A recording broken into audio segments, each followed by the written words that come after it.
Friends అందరికీ నమస్కారం అండి. ఇప్పుడే అందిన వార్త తెలంగాణ రాష్ట్రంలో రాష్ట్ర ప్రభుత్వ ఉద్యోగులకు సంబంధించి ఈరోజు లేటెస్ట్ అప్డేట్ అయితే రావడం జరిగిందండి. తేదీ చూసుకున్నట్లయితే సెప్టెంబర్ 21వ తారీఖు అండి. కొన్ని ముఖ్యమైనటువంటి లేటెస్ట్ అప్డేట్స్ అయితే ఉన్నాయన్నమాట. 2 నుంచి 3 ఆ వివరాలు ఏంటనేది కూడా వీడియో తెలుసుకునే ప్రయత్నం చేద్దాం. వీడియోని చివరి వరకు చూడండి, అర్థమవుతుంది. మరోసారి ఛానల్ వస్తే తప్పకుండా సబ్స్క్రైబ్ చేసుకోండి. చూస్తున్నారు కానీ లైక్ చేయడం మర్చిపోతున్నారండి, వెంటనే లైక్ చేయండి. వివరాలకు అయితే వెళ్ళిపోదామండి.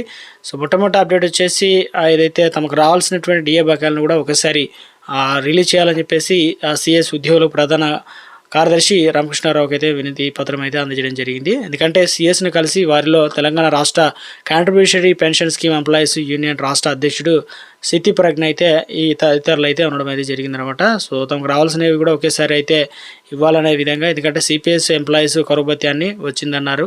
అయితే 6 నెలలకు ఒకేసారి ఇచ్చేటువంటి డిఏ 2 ఏళ్ల తర్వాత మంజూరు చేసి అది కూడా వాయిదాల పద్ధతిలో చెల్లించడం అంటే సిపిఎస్ ఉద్యోగుల పరిస్థితి ఇక చాలా ఇబ్బందికరంగా ఉందని చెప్పేసి ప్రస్తుతం ఉత్తర్వుల ప్రకారం 90% డిఏలను జనవరి 2025 నుండి 17 అంటే 28 సమాన నెలల వాయిదాల్లో నెలసరి వాయిదాలు చెల్లించాలి. వీటిని ఫిబ్రవరి 1, 2025 చెల్లించాలి. కానీ ఆ కాలానికి డిఎస్ అయితే సవరణ కారణంగా బకాయిలు పాత పెన్షన్ పథకం కింద కవర్ చేయబడి ఉద్యోగులకు జీపీఎఫ్ అకౌంట్లో ఒకేసారి జమ చేయబడ్డాయి. అందువల్ల ప్రభుత్వం జీపీఎఫ్ వడ్డీ రేట్ల ప్రకారం క్రెడిట్ మొత్తం కూడా వడ్డీ రేట్లు పొందుతారనమాట.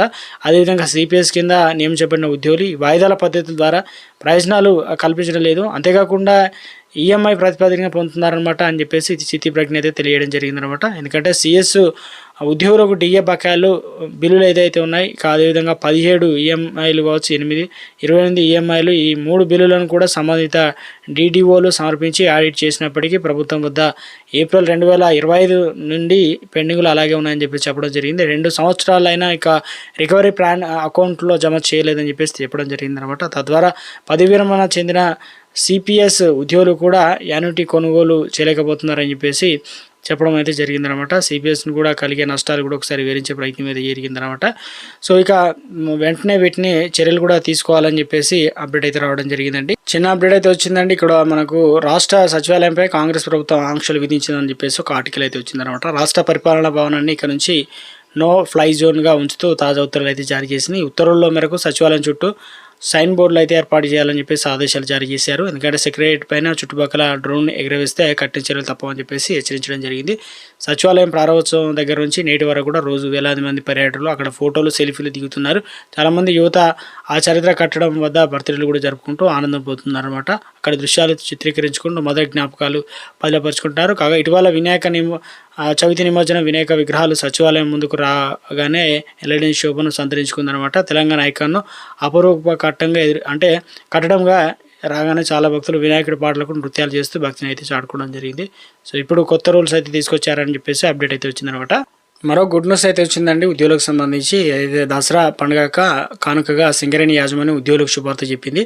సో వారి ఖాతాలకు సింగరేణి ఉద్యోగులకు శుభవార్త అండి. ముఖ్యంగా చూసుకున్నట్లయితే సో అడ్వాన్స్ ముందే ఇవ్వాలని చెప్పేసి నిర్ణయించుకోవడం జరిగింది. ఈ మేరకు నిన్న ఉత్తర్వులు అయితే జారీ చేశారు. రెగ్యులర్ ఉద్యోగులతో పాటు తాత్కాలిక ఉద్యోగులు కూడా పండుగ అడ్వాన్స్ చెల్లించాలని సింగరేణి యాజమాన్యం అయితే నిర్ణయించడం వల్ల తాత్కాలిక ఉద్యోగులు సైతం అడ్వాన్స్లో డబ్బులు అయితే పొందడం అనమాట గుడ్ న్యూస్. ఇందులో వచ్చేసి రెగ్యులర్ అదేవిధంగా తాత్కాలిక ఉద్యోగులకు సంబంధించి అంటే అర్హులైనటువంటి రెగ్యులర్ ఉద్యోగులకు 25,000 రూపాయల చొప్పున దసరా అడ్వాన్సులను అందించనున్నారు. అదేవిధంగా తాత్కాలిక ఉద్యోగులకు, కార్మికులకు సంబంధించి 12,500 చొప్పున అడ్వాన్స్ ఇవ్వాలని చెప్పేసి సింగరేణి యాజమాన్యం నిర్ణయించింది. ఈ డబ్బులు వారికి ఈ నెల 23వ తేదీన ఖాతాలు అయితే జమ చేస్తామని కూడా చెప్పడం జరిగిందనమాట. సో 12,000 ఇలా 25,000 ఇలా లాభాల వాటా కూడా అందియాలని చెప్పేసి కోరడం జరిగింది. సో మొత్తానికి అయితే అడ్వాన్స్ ముందుగా ఇవ్వడంతో ఉద్యోగులకు దసరా పండుగ ముందు వచ్చినట్లు ఇక గుడ్ న్యూస్ అది చెప్పడం జరిగిందండి. ఈ రోజు ఉన్నటువంటి ముఖ్యమైన లేటెస్ట్ అప్డేట్.